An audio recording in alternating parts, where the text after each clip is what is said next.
Hello everyone and welcome back to SIDS Technologue. I'm your host Siddharth Chauhan. In my last video I have shown you how to download latest version of SSMS and install on a Windows machine, and have also shown you how you can use SSMS to connect to your SQL instance, what kind of connection options you see, and once you are connected, how your objects of your instance are neatly represented in a tree format. And I have also shown you some functionalities. For example, if you want to work on your stored procedures, how you can generate a template to start working on your programmatical structures.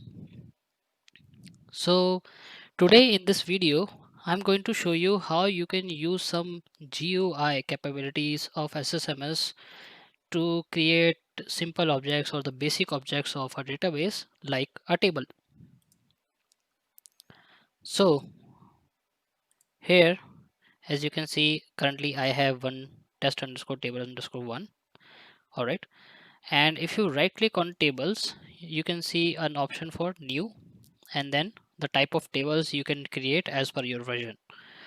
So for example, we are working on 2017, so we can create either a memory optimized table or a temporal table, even external tables.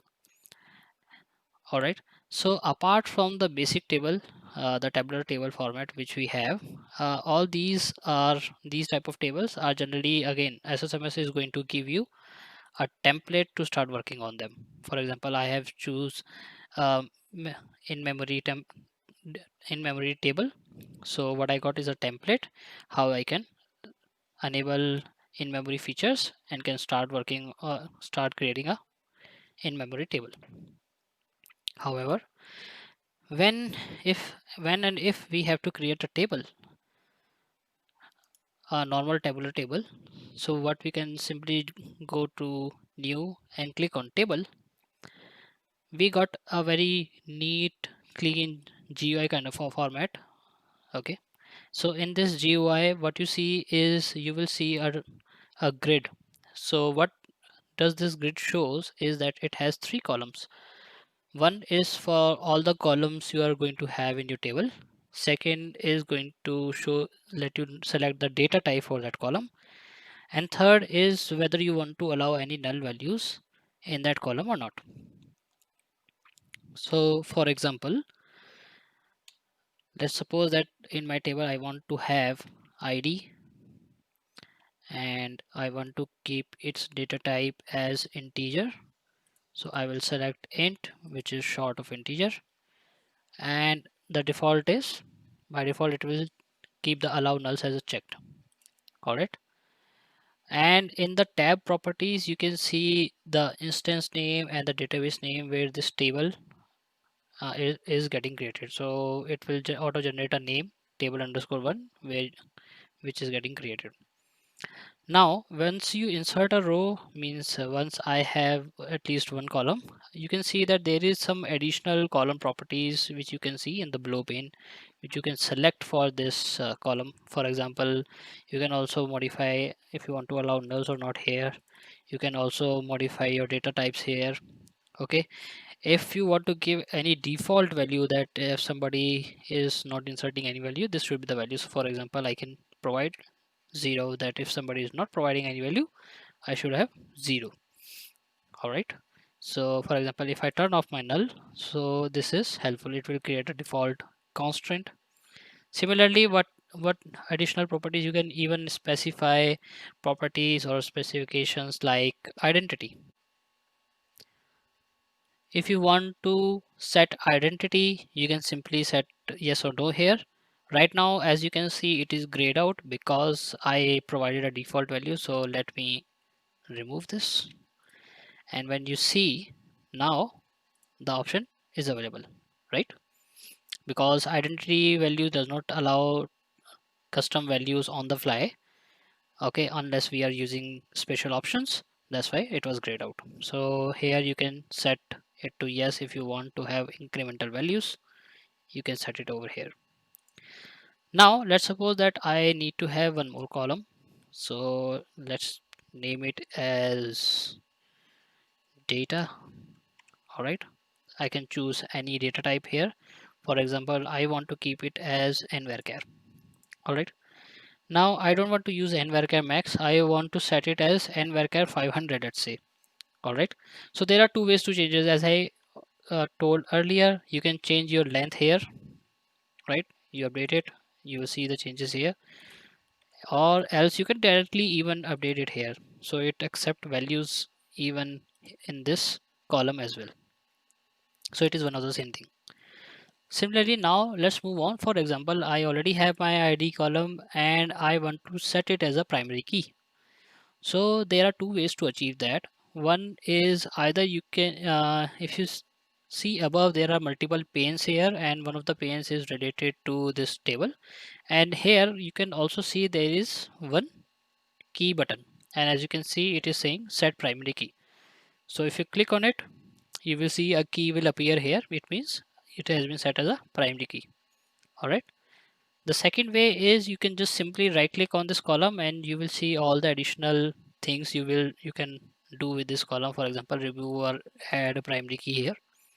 Or let's suppose that I want to have an index similarly. So I can just right click, select indexes and keys, and I can add an index. When I do that, I will see an indexes pane, right? Here I am by default I'm seeing a primary key because which I have just set. Then I will do an additional entry. Let's suppose add. So I have added an entry for index. So what I will do is it is provided a default name. I can select the column on which I want to create an index. Okay, so let's suppose what I can do is I can select my column. So for example, I have ID and data. I can choose data here. Okay, and I can set it. So once you select the data and click OK, see you will get a error because an index, as you can clearly see, an index or a primary key cannot exceed 900 bytes. So what is happening here? We have chosen our data type as nvarchar 500. Nvarchar takes 2 bytes. So it means the current length is 1000. Current size is 1000 bytes, which is obviously is not acceptable. So what I do is that I will cancel it here. Okay, let me close it. Let me update this to, let's say, 400. All right, now I will go back to my indexes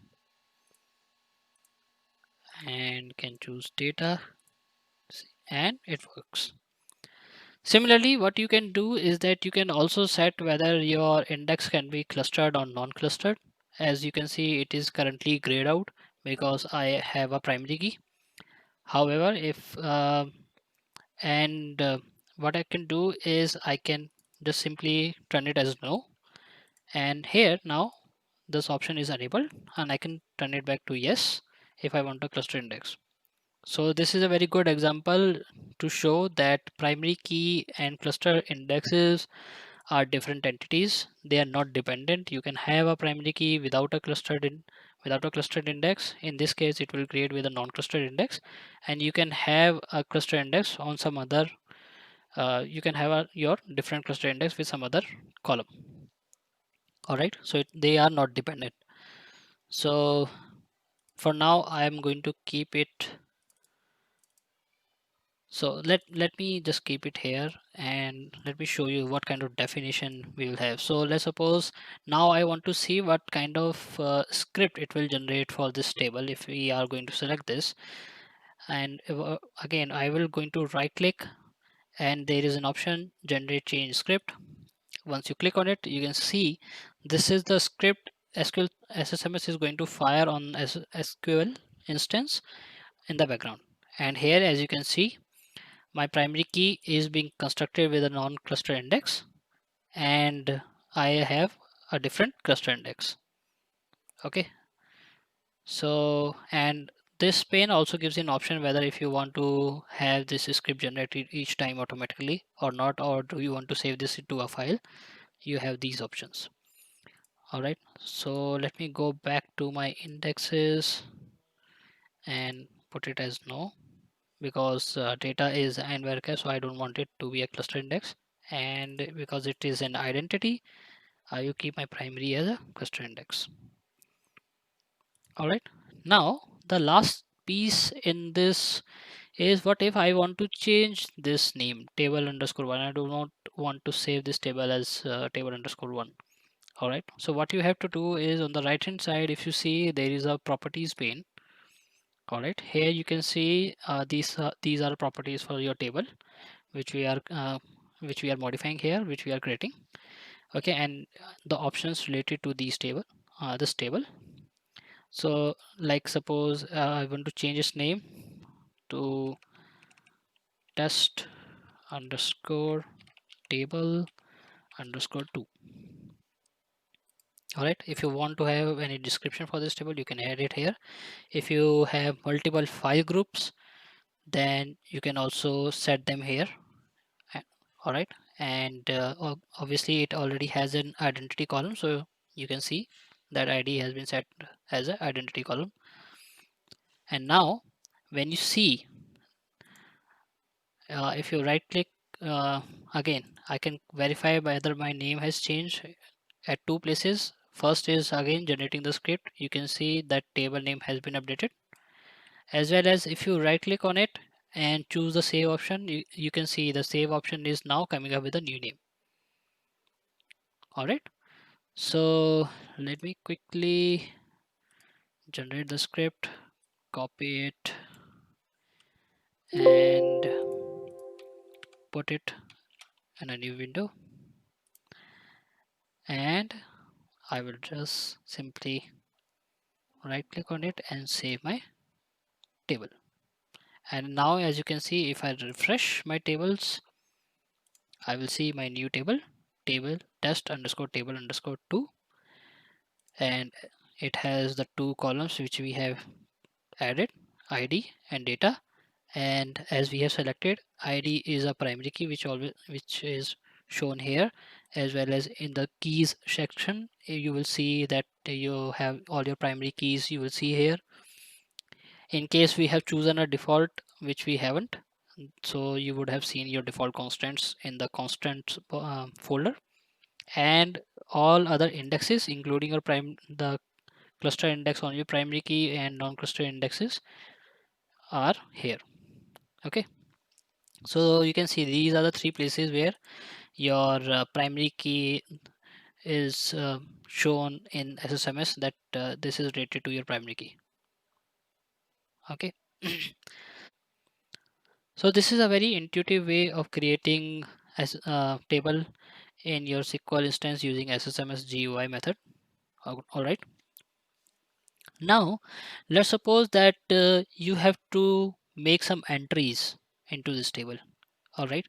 So the classic way is you can simply open a new query box and start inserting into your table. Else what you can do is you can right click on this table, and there is an option which is called edit top 200 rows. Okay, so when you select edit top 200 rows, what it does is it will show you your columns, the columns which we have in our table. And because this is a new table, so we do not have any data right now, so and you can start inserting values into it. All right, so what I can do is that I can start putting values here. So because ID is an identity column, it will not allow you to enter any value. What we can do is we can only enter value here. So let me say ABC001. Now if you stay on the same row, you will see this exclamation comes up, and this says that your cell value has been changed and it has not been committed to the database. Okay, so till the time you remain on the same row, this data is not committed.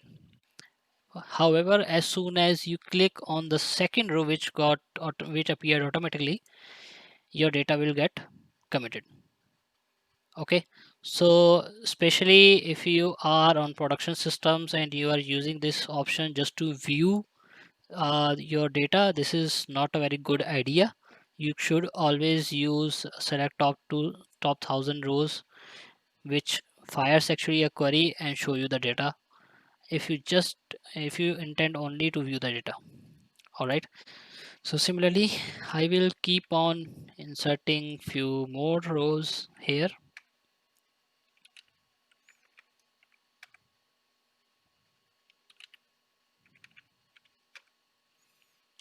As you can see, this is not a very productive option in case you want to insert large number of rows.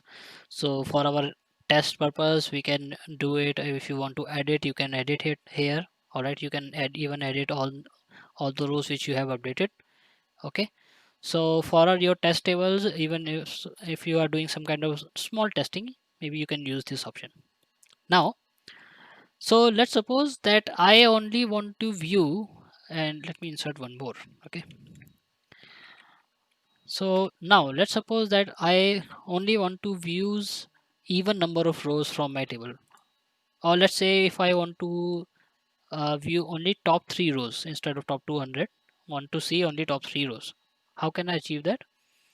For that, what you have to do is again on the properties pane, if you go back, okay, here you can see there is a section which is saying top specification, and the expression which we have passed is top 200. All right. So if I does not pass anything, all right, so it will obviously setting the top specification to no, and I can fire my updated query from this button, execute SQL, which you see in this pane, and you will have all your data. Okay. And in the below you will have pages you can scroll through in case there is a many number of rows, right? Or what you can do is that you can simply provide 3, right? Or so if I want to view only 3 rows. All right. So let's suppose that you want to fire a custom query to view your data. So let's suppose I want to view only the even number of rows. What you can do is that you will see here there is a SQL button, which will going to show you the SQL it is running. So if you click on it, this is the query which we are running to get our data. So as you can see, there is top 3. I can have top 5 again. I can execute. I will have top 5 rows. Similarly, I can even put any condition. So let's suppose I wanted to view even number of rows. I can simply fire. So I can keep on customizing my select query here, and the result will appear here, and you can also simultaneously do any modifications here for any of the data. All right. This is again an intuitive way of using GUI of SSMS to view or insert or modify data of your table in your test systems. So that is it, folks. This is how you can use the SSMS GUI to quickly create a table as well as quickly modify the data or view the data in your table. Hope you have liked my video. Please do not forget to subscribe my channel by clicking on that subscribe button, and also click on that bell icon to remain updated about my latest upcoming videos. Also, please hit the like button in case you have liked this video. Thanks for watching my video. Have a nice day.